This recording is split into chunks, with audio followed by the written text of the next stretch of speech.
እግዚአብሔር ያቀ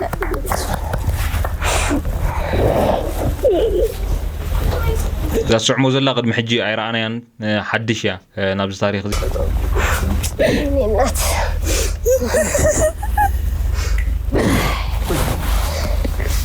سلام كمية هون جايز كافيدين لو ما عند غاب حدش فيديو تميسنا لاي لو ما عند فيديو ناي لو ما عند تلسنا خاني DNA وصيت حيزلكم مزيزو لكم مالتيو ناي قد مخلته سلمون سلسة سمونا بيلو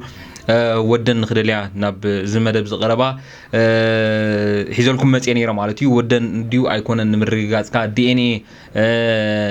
جيروم كم زنبارو نجيروكم نيرا مالتيو سلازي ملو تحسو ناي DNA وصيت كان رينا مالتيو سلاز سامود اتهم سايس نحو حدش يحركينكم سبسكرايب يترسعو let's go Tipo Cafiri تنتايون ويم إفريم ودزي عمتأشله إفريم إفريم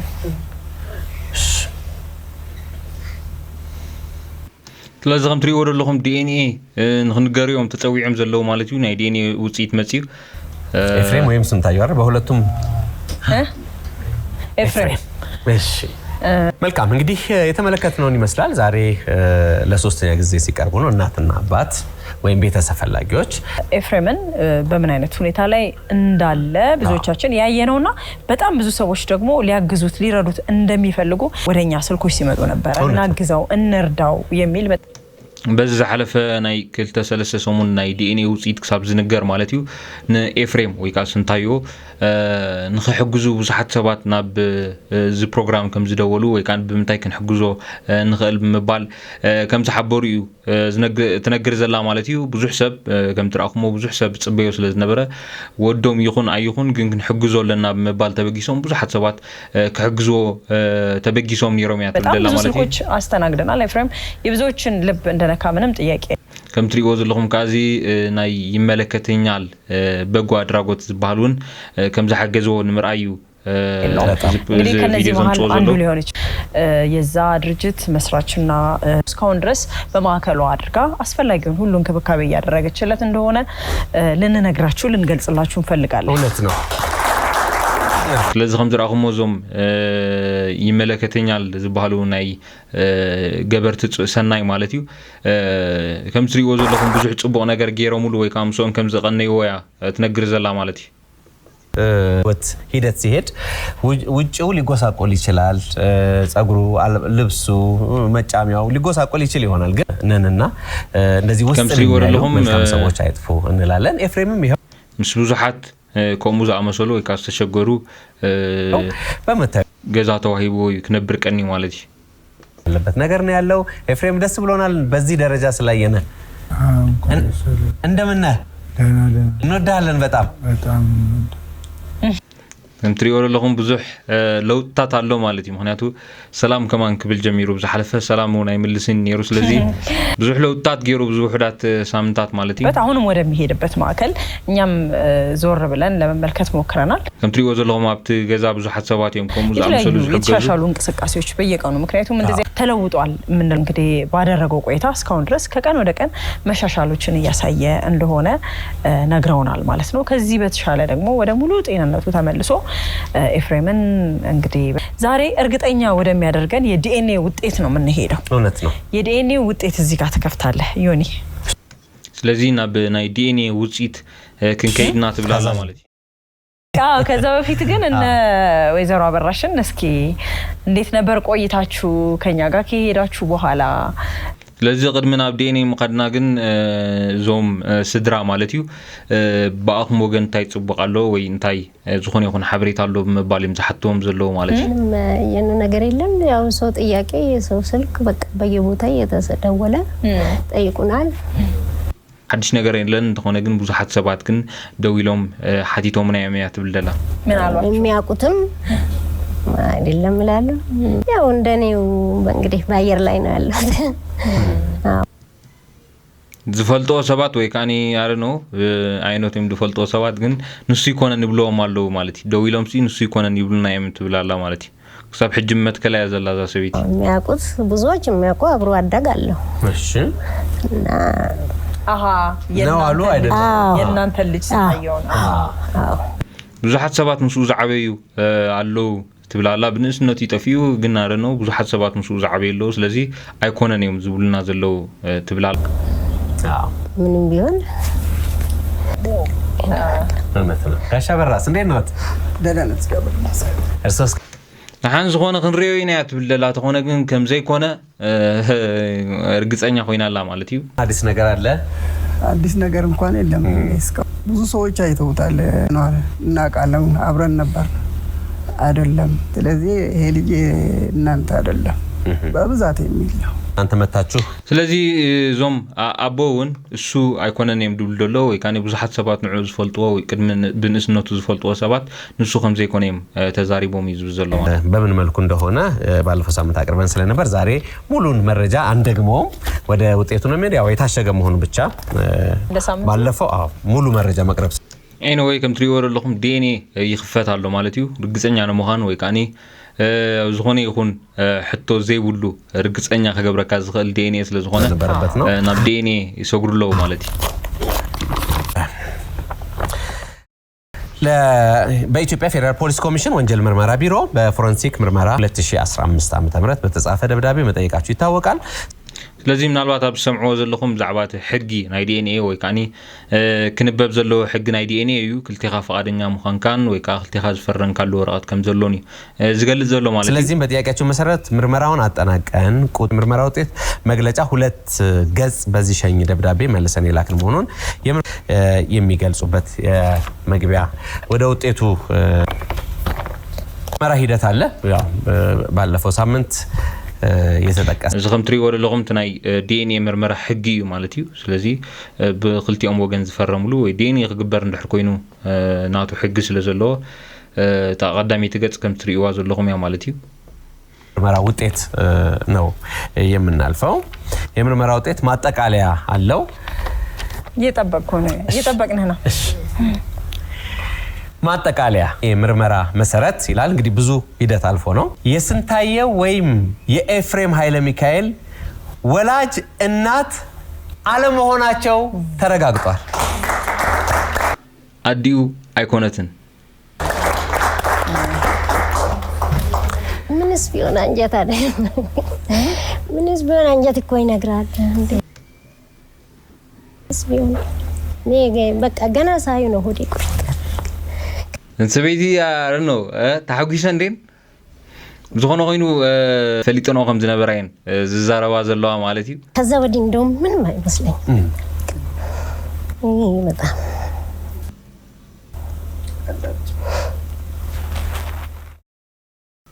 ነው ስለዚህ በጣም በጉጉት ሲጠበቅ ነበር ይሄ የብዙዎች ታሪክ ነበር ከዝ ምን ማድረግ ስለዚህ ከም ሰማዕኩሞ አዲው አይኮነትን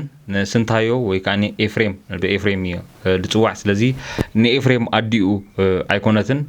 አቀዲመው ፈልጥ የጸንሄን ዝብላ ዘሎ አዘናደ ማለት እዩ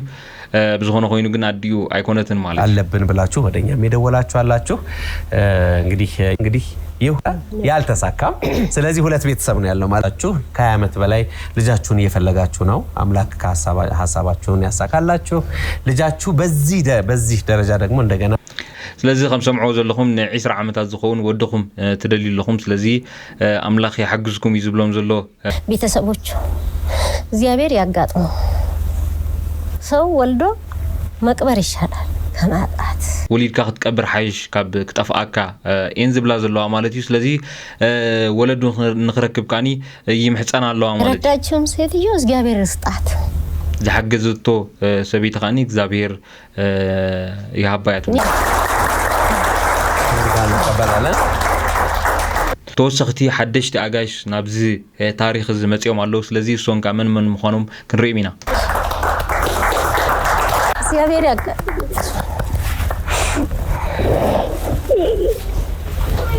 زاسعمو زلا قد محجي عيرانيان حدشيا نابز تاريخ زي وي كان نابز مدب ز حداشيا سلازي انتايو ياتخون زلا وي سلامتي تسعمو زلا زبل كنرينا نات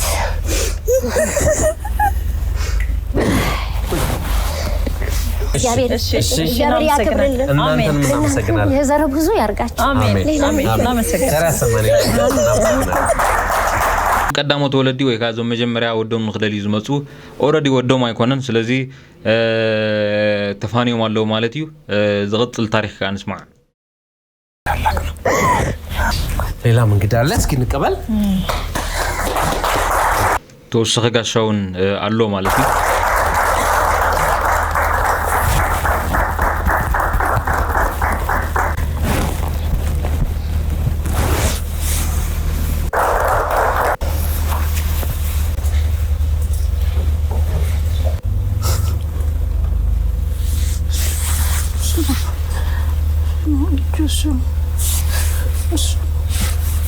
ቤተሰብ ነን ብለው ነው የመጡት ግን ውጤቱን መጀመሪያ ማወቅ ስላለብን ለእናንተ ማሳወቅ ስላለብን ያንን አድርገናል አሁን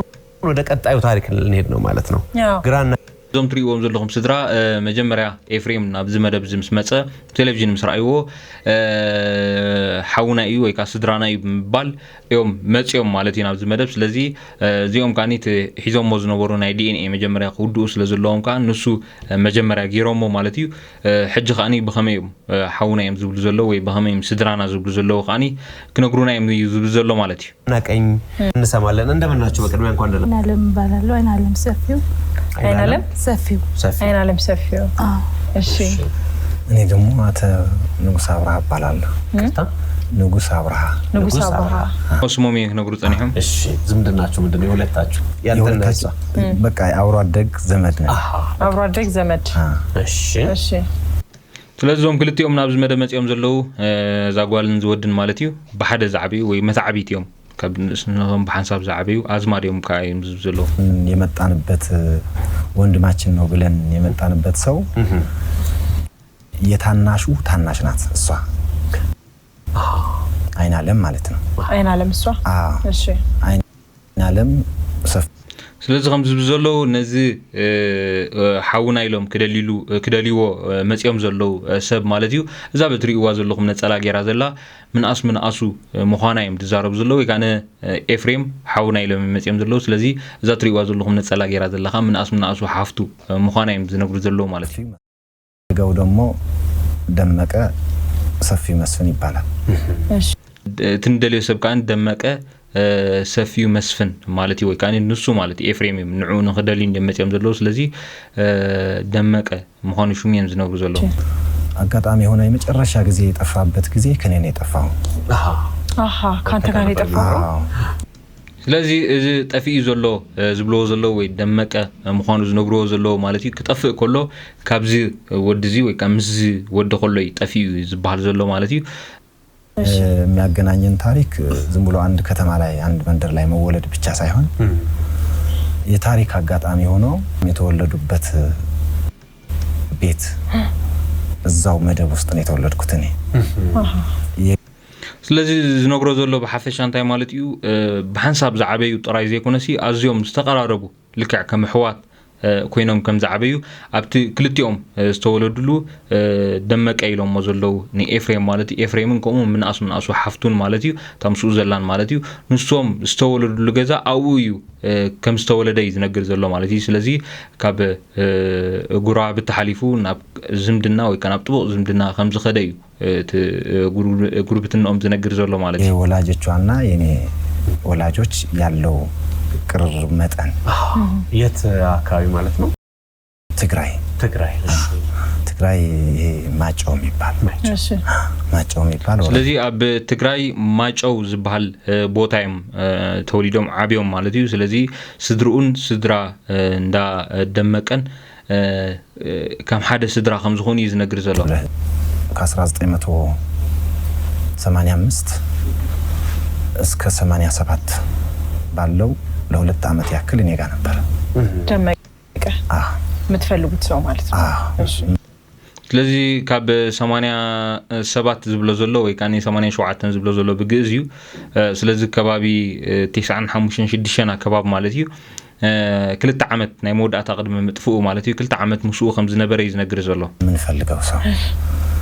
እንዲያውም አጋጣሚ ሆኖ ነው እንጂ የኔ ታላቅ ወንድሜና እሱ አብረው የተነሱት ፎቶም ነበር ስእሉን አለና ይዝብ ዘሎ ትሪ ወደለኹም ክልተ ስእል ሒዙ መጽ ባሓንት ስእል ሒዙ መጽ ኢሎ ዛ ስእል እዚኣ ኻኒ ዓብ ሓዊ ማለት እዩ ነዚ ሕጂ ክዛረብ ፀንሐ ወይ ነዚ ታሪክ ዝነግር ዘሎ ዓብ ሓውን ከምኡውን ደመቀ ወይ ከዓ ኤፍሬም ናይዚ ፕሮግራም ቀንዲ ኣርእስቲ ኮይኑ ዘሎ ኤፍሬም ማለት እዩ ከም ትሪእዎ ዘለኹም ኤፍሬም በዚ ብጫ ዓይነት ጎልፎ ጌር ዘሎ እዩ ማለት እዩ እቲ ጎኑ ዘሎ ኸዓኒ ዓብ ሓዊ እዩ ዝብል ዘሎ ኣጋጣሚ ክልቲኦም ተሰኣልዋ ስእሊ ሒዘ መፅአ ይብል ኣሎ ማለት እዩ እዚ በዓል ብጫ ጎልፎ ኤፍሬም ዝብዚ ሕጂ እዋን ፕሮግራም ቀሪቡ ዘሎ ማለት እዩ ወይ ከዓ ደመቀ ከም ዝኾነ እዩ ሽሙ ዝነግር ዘሎ ማለት እዩ ዝጎኒ ዘሎ ወይ ከዓኒ ሬድዮ ሒዙ ዘሎ ናይ ቀደም ሬድዮ ኸዓኒ ዓብ ሓዊ እዩ ዝብል ዘሎ ደመቀ ሰፊው መስፍን ማለት እሱ ራሱ ደመቀ ሰርሱ ከም ትሪእዎ ዘለኹም ብዙሕ ፍልልይ ዘለዎ ኮይኑ ይስማዓካ ተዘይ ኮይኑ ግን ምስ ምንዋሕ ግዜው ክኸውን ንኽእል እዩ ስለዚ እዚ ብጫ ጎልፎ ጌር ዘሎ ግን እዚ ብዚ ሕጂ እዋን ኤፍሬም ኢሉ ዝፅዋዕ ዘሎ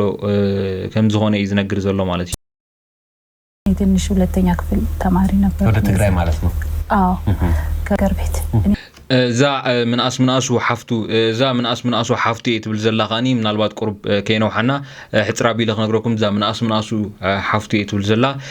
ብንእስነታ ቆላ ከም ዝጠፈያ ትነግር ዘላ ኣዝያ ንእሽተይ ከም ዝነበረት ክዝክራውን ከም ዘይክእል እያ ትነግር ዘላ ማለት እዩ ብንእስነታ ቆላ እዩ ጠፊኡ ማለት እዩ እንደዚህ የቤተሰብ ምልክቶች የምታረጋግጡበት ነገር አገኛችሁ እንዴ? ምንድነው? ንቅሳት እሺ ሳታለው ጽሁፍ ንቅሳት ነበረው አይ ልነግርህ ነበር እሺ ምናልባት ከም ቤተሰብ ዝኾነ ይኹን ትፈልጦ ምልክት ኣለኩም ዲ ወይ ከዓኒ ነተደመቀ ትብሎ ዘለኹም ሲ ክትፈልጡሉ ትኽእሉ ዝኾነ ይኹን ምልክት ኣለኩም ዲ ምባል ተሓቲቶም ማለት እዩ እሶም ከዓ ታቶ ከም ዝነበሮ ወይ ከዓኒ ንቅሳት ከም ዝነበሮ እዮም ዝዛረቡ ዘለዉ ማለት እዩ ኤፍሬም ንቅሳትህን ኣተሳየነ እዚ ውቃጦ እንድሕር ሃልዮ ኣርኤና ብምባል ከዓ ንኤፍሬም ወይ ከዓኒ ደመቀ ይሓትዎ ኣለዎ ማለት እዩ ሳታለው ብለዋል ቤተሰብ ከም ትሪእዎ ዘለኹም ውቃጦ ኣለዎ ማለት እዩ ኤፍ ጌርካ ከም ትሪእዎ ዘለኹም ኤፍጂ ዝብል ውቃጦ ኣለዎ ማለት እዩ ምን ማለት ነው ኤፍሬም ኤፍጂ ኤፍ ምንድን ነው ወንድሜ ምን አልከኝ ይቅርታ ኤፍ ማለት ፍቅረኛ ማለት ነው እሺ ኤፍ ማለት ታይ ማለት እዩ ኢልዮ ሓቲዮ አፍቃሪት ይዝብሎ ዘሎ ማለት እዩ ኤፍሬም ስም ስላለብን የሚመስለን እኛ አሁንም ወደ ዲኤንኤ መምራት ነው የሚታየን